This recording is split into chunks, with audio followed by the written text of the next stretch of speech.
good day everyone. My name is Azalea Alexandra Cabildo, your student nurse from Isabela State University.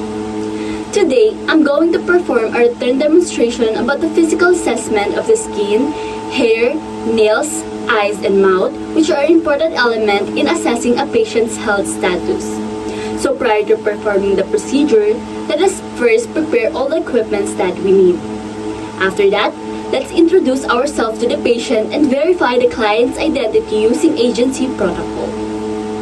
Next, let's explain to the client what we are going to do, why is it necessary, and how he or she can cooperate. Let's also discuss how the results will help in planning further care or treatment. So let's start. Hello, good day sir. My name is Azalea Cabildo and I'm your student nurse for today. What is your name and date of birth, sir? Perry Galano, August 24, 1998. Okay, sir, ano po ang gusto niyang itawag sa inyo? Nick. Okay, Mr. Nick. Ang gagawin ko po ay magkakondak ng physical assessment sa inyong skin, sa inyong hair, at inyong nails. Okay lang po ba yun, sir? Okay lang po. Okay, kailangan po itong physical assessment na ito para malaman po natin kung meron po kayong health problems or health conditions na kailangan nating bigyan pansin. Okay po, sir? Okay po. Sasagutin niyo lamang po ang aking mga tanong at susundin niyo lamang po ang aking mga instructions mamaya. Okay po? Okay. After that, let us now perform hand hygiene, observe appropriate infection control procedures, provide for the client's privacy, and position the client into a comfortable position. So here you can see that I don't have a patient's gown. I'm going to use a blanket as an alternative. Pakitaas po ang inyong kamay, sir. Ito po, sir. Ito.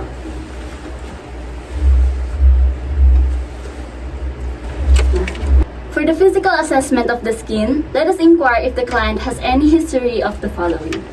Sir, meron po ba kayong nararamdaman na sakit or kati sa inyong balat? Wala po. Meron po ba kayong presence or spread of lesions? Wala po. Bruises, sir. May mga sugat po ba kayo or abrasions? Wala rin po. Pigmented spots, sir. Meron po ba sa inyong kakaibang kulay sa pati ng inyong mga balat? Wala po. Wala rin po, sir. Meron po ba kayong skin problems, sir? Wala po. Wala rin po. Sa family history niyo, sir, meron po ba sa inyong nagkasakit sa balat, sir? Wala rin po. Okay. Gumagamit po ba kayo ng mga gamot, sir? Wala rin. Lotions. Minsan po ba sobrang dry ng skin nyo or mamasa-masa po? Wala rin po, Sir Nick. Okay. Mabilis po bang masugatan ng iyong balat? Hindi rin. Na-stress po ba kayo lately, sir? Ano pong trabaho niyo, sir? Finger po. Senior. Nag-travel po ba kayo nitong nakaraan? Hindi po. Hindi rin. Meron po ba kayong na-contact na allergies nyo sa inyong bahay, sir, nitong nakaraan? Wala po. Wala rin po. Okay. After interviewing your client, let us now inspect his skin color and uniformity of the skin color. So here, I don't have a pen light. I'm going to use a flashlight of the phone as an alternative. Sir, pakitaas po inyong kamay, mga braso. Sa bilang braso din po.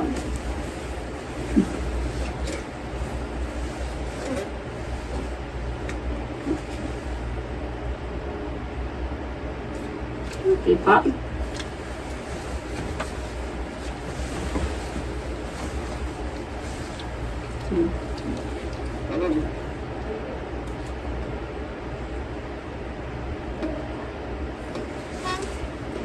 Okay, wala naman pong problema sa inyong skin color, sir. Ngayon, i-assess ko po ang inyong paa para malaman po natin kung meron po kayong edema.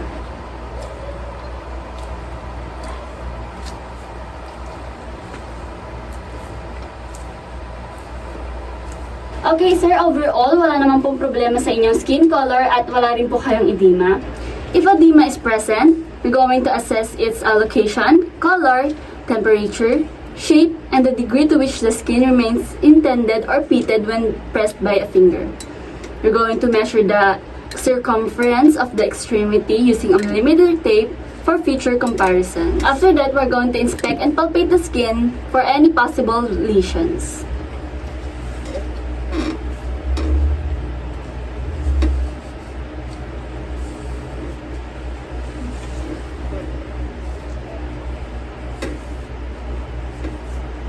Okay, our client here have no lesions on his skin. And if ever your client have lesions on his or her skin, you're going to have to use gloves to protect yourself from open lesions or draining lesions.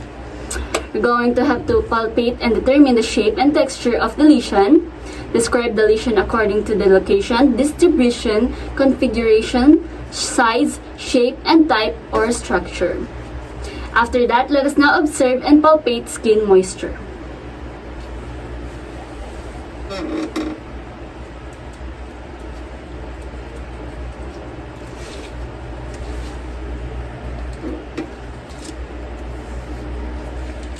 Now let us palpate the skin temperature of our client.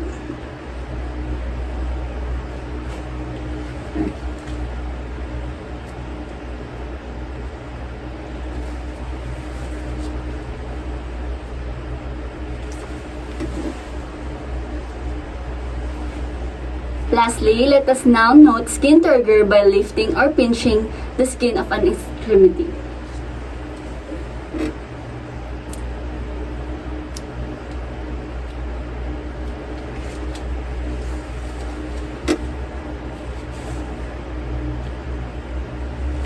Overall, our client have no problems regarding his skin. There are no lesions, edema, or skin turgor. Now for the physical assessment of the hair, let us inquire if the client has any history of the following. Sir, minsan po ba kayong gumagamit ng hair dye sa inyong buhok? No? Ilang beses po kung basain niyo po ang inyong buhok or ilang beses po kayo maligo, sir, sa isang araw? Isa. Okay, Sir Nick, minsan niyo po bang kinulot or pina-straight ang inyong buhok? Oh, Ano po? Kailan po ito? last year. Okay, may sakit po ba kayo, sir, katulad ng hypothyroidism? Wala po. Okay, wala. Now, I'm going to inspect the evenness of the growth over the scalp, the thickness or the thinness of the hair, and the texture or oiliness.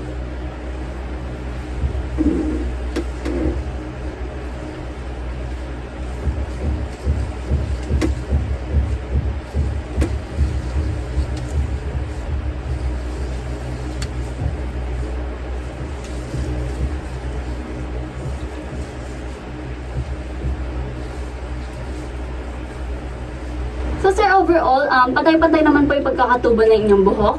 Makapal din po ang inyong buhok at wala din pong visible infections or infestations of parasite. So okay po ang inyong hair. Now sir, I'm going to inspect the amount of body hair in your body. Okay lang po ba, sir?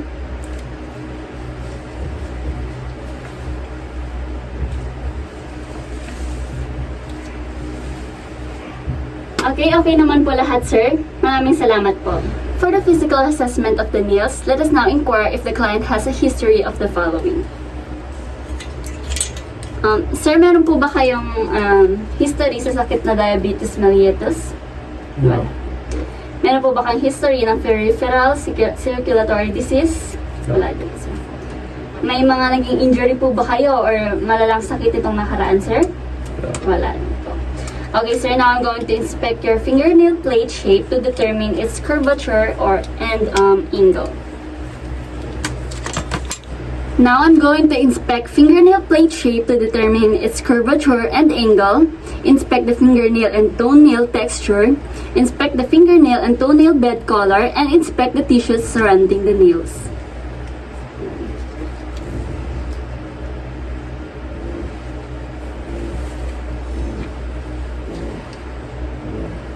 Okay, so ang shape ng inyong nails, sir, ay medyo square oval, sir. A mixture of square and oval shape.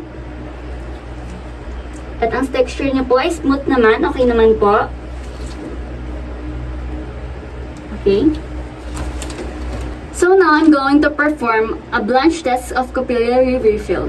I'm going to press 2 or more nails between my thumb and my index finger and look for blanching and return the pink color to the nail bed.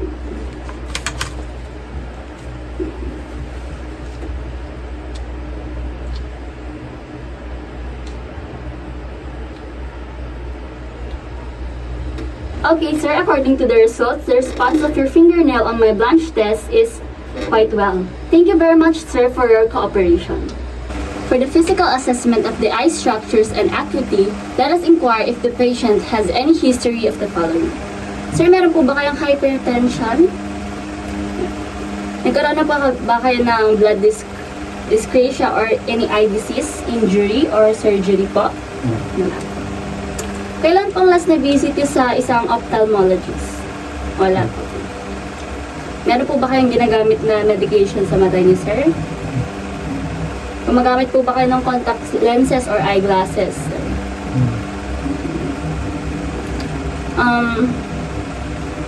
Gumagamit po ba kayo ng corrective lenses, sir? Yung magkakaroon po ba kayo ng lately ng sakit sa mata, problema, sir, sa mata niyo po? Wala. Thank you, sir.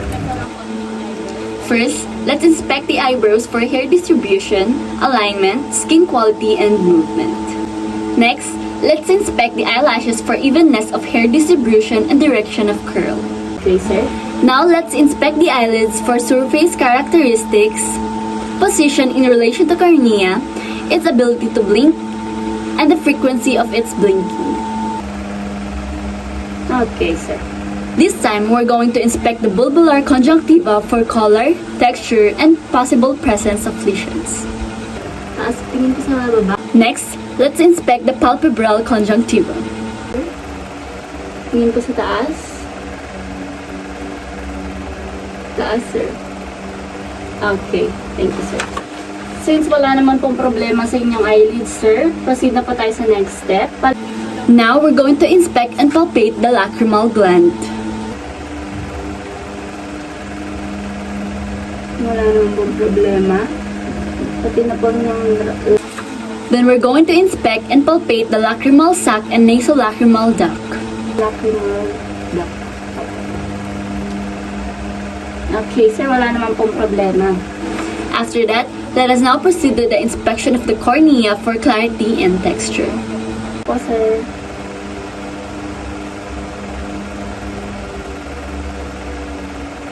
Okay,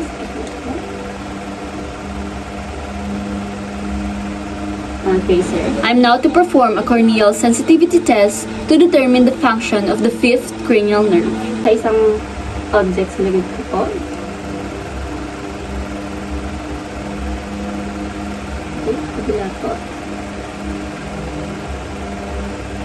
Okay, sir. Thank you po. As a following step for the procedure, I'm now going to inspect the anterior chamber of the eye for transparency and depth. Bukas niyo lang pong yung mata, sir. Okay, medyo konting pang mala po. And the next step to this is the inspection of the pupils for color, shape, and symmetry of size.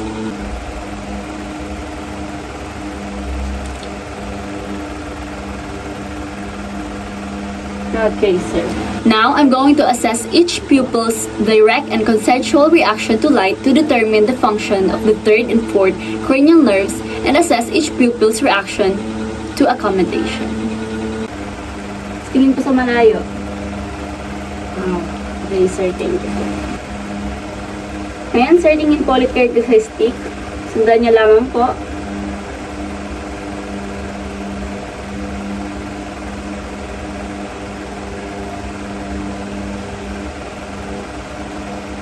Okay, sir. Thank you po. For the visual fields, I'm going to assess the peripheral visual fields to determine the function of the retina and neuronal visual pathways to the brain and second cranial nerve. Sabihin niyo po sa akin kung kailan niyo po ito makikita. Sir, ito po.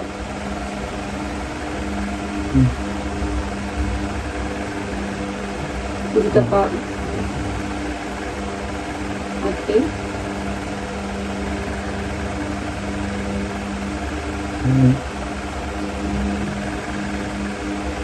Okay, sir. Thank you. Sa kabila naman po.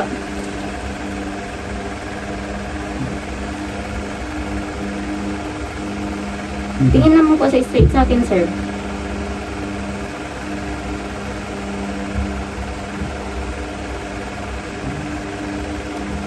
Okay, sir. Thank you po. Another, sir. Sundan niyo lamang po itong stick, sir, kung saan ko po i-dalaan, sir. Okay?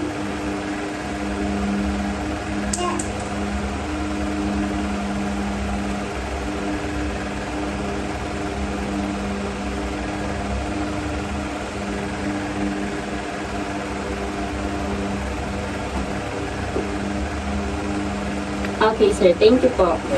And as for the last, the visual acuity, I'm going to assess near and distance vision by providing adequate lighting and asking the client to read from a magazine or newspaper held at a distance of 36 cm or 14 inches in equivalent. If the client normally wears corrective lenses or glasses, they should be worn during the test. Okay, sir. Kabila naman po. EFPTO. If the client is unable to see even the top line of the Snellen type chart, perform a functional vision test. EEFPOTEZ. Okay, sir. Thank you so much, sir, for your cooperation. For the physical assessment of the mouth and the oropharynx, let us inquire if the patient has a history of the following. Sir, ano po ang routine ng inyong dental care? Everyone po ba kayo bumibisita? Every 6 months or every year? Every month. Every month. Kailan pong last na visit niyo sa dentist? Last month. Meron po ba kayong naging ulcers sa mouth or lesions po, sir? No. May suot po ba kayong denture, sir, or ano, or postizo, or... Okay, wala. Meron po ba kayong medication ngayon na iniinom para sa inyong mouth, sir? No. Wala naman po. Thank you, sir. The first step for the physical assessment of the mouth and the oropharynx is to inspect the outer lips for a symmetry of contour, color, and texture. Next to that, let us now inspect and palpate the inner lips and the buccal mucosa for color, moisture, texture, and presence of lesions. And while doing this, let's also inspect the teeth, gums, and the dentures if present. Okay, sir, ngayon po aking inspect ang inyong inner mouth, sir.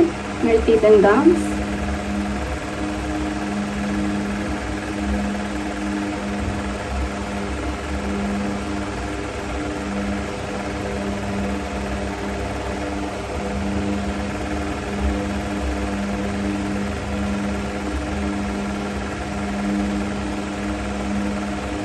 Okay, sir, maraming salamat po. For the tongue or the floor of the mouth, let us now inspect the surface of the tongue for position, color, texture, and movement. Sir, pwede niyo pong i-roll up to down. Side to side naman po, sir. Okay. Next to that is the inspection of the base of the tongue, the mouth floor, and the frenulum. Po, pangalan-ngalan niyo.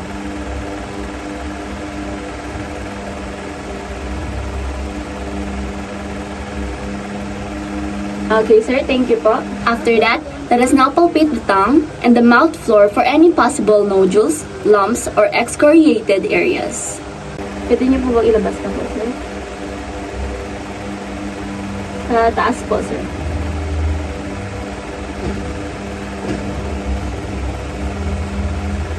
Okay, sir. Thank you po. Now about the palates and the uvula, let's inspect the hard and soft palate for color, shape, texture, and presence of bony prominences. While doing this, let's also inspect the uvula for position and mobility. For the oropharynx and tonsils, let's inspect the oropharynx for color and texture, and for the tonsils, let's inspect them for color, discharge, and size. And now for the last step, let us now elicit the gag reflex by pressing the posterior tongue with a tongue depressor. Okay, sir, thank you so much. Mabilis ang inyong response. Now, after conducting the physical assessment to the patient, let us now document our findings in the client's record using forms or checklists supplemented by narrative notes when appropriate and report significant deviations from normal to the primary care provider. And that, everyone, is all you need to know when performing physical assessment of the skin, hair, and nails to the patient.